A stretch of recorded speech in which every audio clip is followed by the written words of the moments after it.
There are places in American history where the lines between man, myth, and monster dissolve completely, but few names bring that division to ash like Dr. Henry Howard Holmes, better known as H.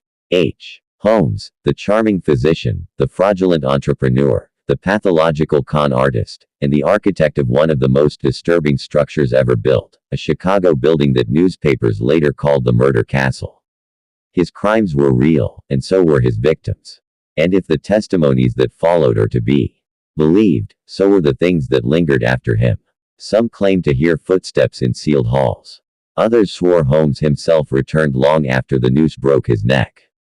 Holmes' Englewood building soon gained a notorious reputation as the so-called Murder Castle, a name coined by the Yellow Press. The structure was an unnerving mix of legitimate business and hidden horrors. Contemporary newspapers in the sensational style of the 1890s described the castle as a labyrinthian death trap designed by Holmes to lure in victims. According to these reports and later books, Holmes' building contained windowless rooms, secret passageways, false floors, doors that opened into brick walls, staircases leading nowhere, and a maze-like layout intended to confuse anyone inside. Many rooms were allegedly outfitted as soundproof chambers that Holmes could lock from the outside. There were also claims of special asphyxiation chambers, pipes connected to gas lines so that Holmes, from his own quarters, could turn a valve and silently fill a guest's room with lethal gas while they slept. In the basement, Holmes was said to have installed a crematorium disguised as a normal furnace to incinerate bodies, vats of acid and quicklime to dissolve corpses, and medical tables for the dissection of victims. In one lurid 1943 description by writer John Barlow Martin, the cellar was perhaps the most remarkable section, fitted with operating tables, a crematorium, pits containing quicklime and acids, surgical instruments, and various pieces of apparatus which, resembling medieval torture acts, never were satisfactorily explained.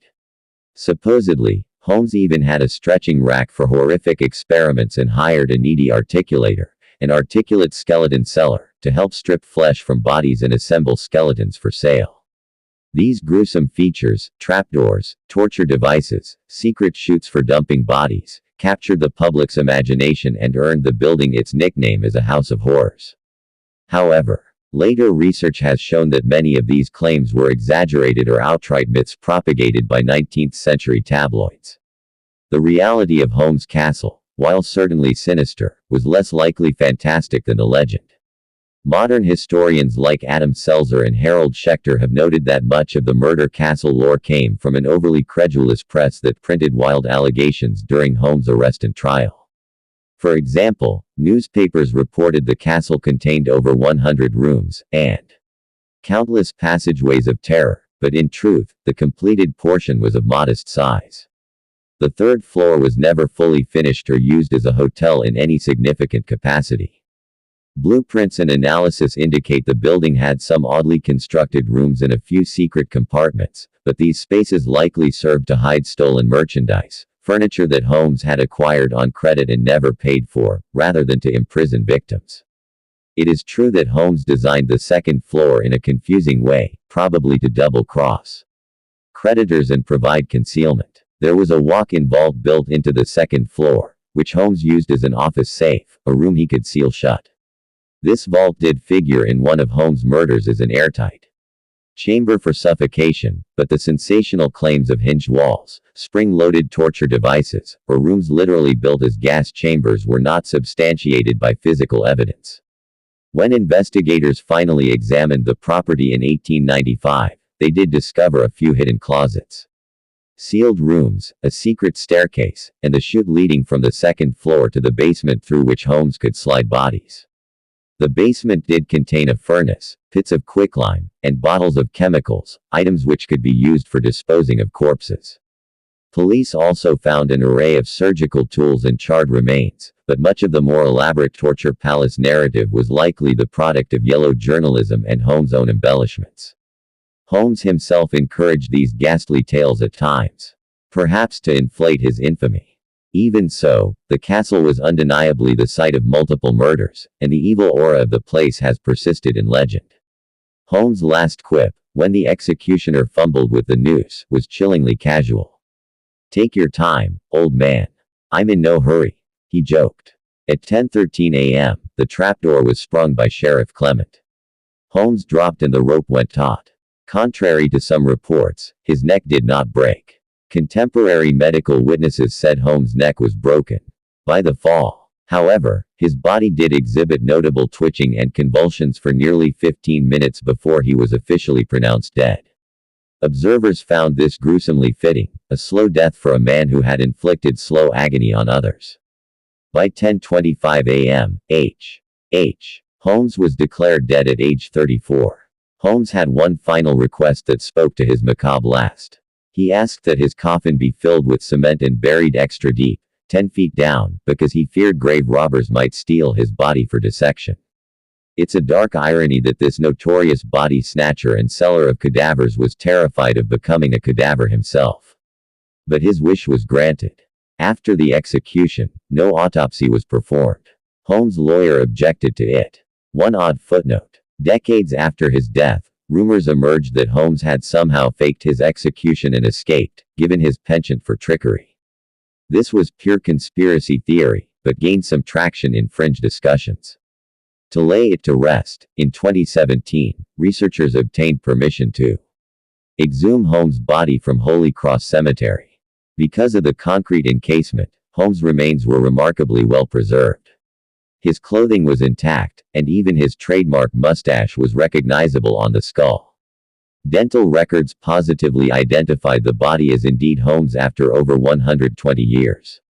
Holmes had not managed one last escape from the noose. He was reburied, and thus the final chapter of H. Holmes' life closed with certainty. Chicago quickly learned that death does not always mean silence. The building at 63rd and Wallace stood empty after Holmes' arrest. The windows were dark, the doors locked. Police posted outside to guard what had become both a crime scene and a spectacle. Inside, the air was stale. It was thick with soot, chemicals, and something else. Officers assigned to the night watch said that the place never felt still. It started with sounds. Soon, police began hearing knocking that was heavy and seemed deliberate. 3 raps, always in sequence, not from the door, but from within the walls. They checked time and time again in every room on every floor, but always met face to face with nothing. Soon, footsteps followed. Slow ones, pacing above them when the upper levels were clearly empty. A door slammed on the 2nd floor while an officer stood below, keys in hand, staring up at the stairwell. Another reported a sudden cold spreading throughout a hallway that had been warm moments before. These strange happenings soon became official reports, logged incidents, and soon, men in uniform whispered to each other that something was inside the building, and that something was not of this realm. It was only a matter of time until the Chicago press caught wind of what was happening, with the papers spreading the news. Some laughed, some speculated, yet a sneaking feeling that something mysterious plagued that horrible building persisted. Soon, another event followed. Late one night in August of 1895, witnesses saw 2 figures enter the castle, and a moments later an explosion was heard and soon flames engulfed the building itself. Yet despite witnesses to the figures and law enforcement's best efforts at the time to determine the culprits, no one was ever charged. Some said it was accomplices trying to erase evidence. Yet, whatever the case may have been, the castle survived, but only barely. Its interior had been entirely gutted. Yet even after the fire, creepy reports continued. Neighbors in nearby buildings spoke of noises from the ruins at night, lights flickering where no electricity remained, a sense of pressure when passing too close, like walking through a pocket of heavy air. Holmes was physically gone, yet someone or something seemed to still occupy what had been dubbed as Murder Castle. Years passed. The building was eventually torn down brick by brick, erasing the notorious location from the skyline. In its place, the city built something ordinary instead, a post office. By then, most assumed the horror had finally been buried, but some secrets refused to eternally rest. Postal workers assigned to the Englewood location began telling similar stories.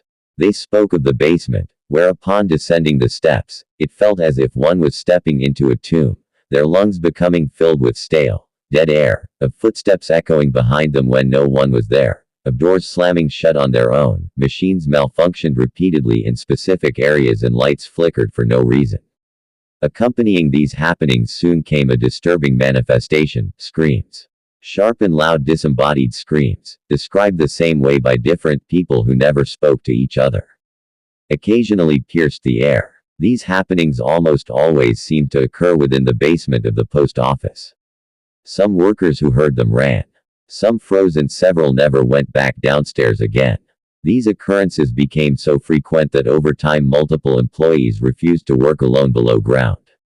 Accompanying the screams, the postal workers soon also began reporting seeing full-bodied apparitions, yet again, typically centered around the basement.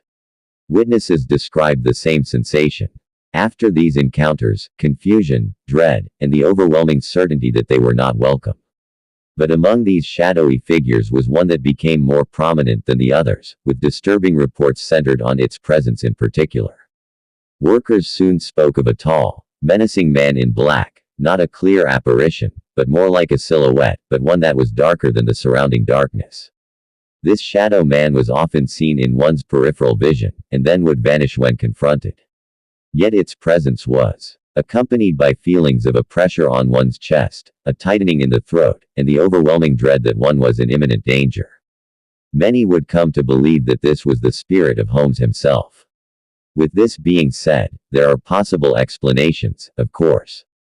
Old buildings make noise. Stress creates hallucinations. History influences perception. All of these are true, but the stories never stopped. They spanned decades with new employees, new generations, but the same basement, the same kind of reports. This leads me to the question: that can a place designed for cruelty ever become neutral again? Holmes built his castle to confuse, isolate, and ultimately destroy. He engineered secrecy, silence, and control. If places absorb intention and trauma, if human suffering leaves an imprint, then the ground at 63rd and Wallace absorbed something profoundly evil. Could these events ever truly be forgotten? Or would it, and could it still remain stained upon the land where the castle once sat? Holmes once wrote that he believed he was born evil with the devil in him. Whether that was a lie or a delusion, no longer matters. What matters is this: men like Holmes do not simply kill people. They change the energy and history of places forever. And long after the walls fall, after the bricks are hauled away and the ground is repurposed, the echoes remain. Footsteps in an empty hall, a scream that stops too soon, a shadow that watches. The murder castle may be gone, but something, whether it's Holmes himself, his victims, or another much more ancient and evil entity, seems to still lurk upon the land where the walls once held such horrific acts and trauma. Something that is watching and waiting to take a soul like a thief in the night. Thank you guys so much for watching, and please subscribe if you haven't already. Like this video. I'll see you again soon with another brand new video. Take care. I'll see you next time.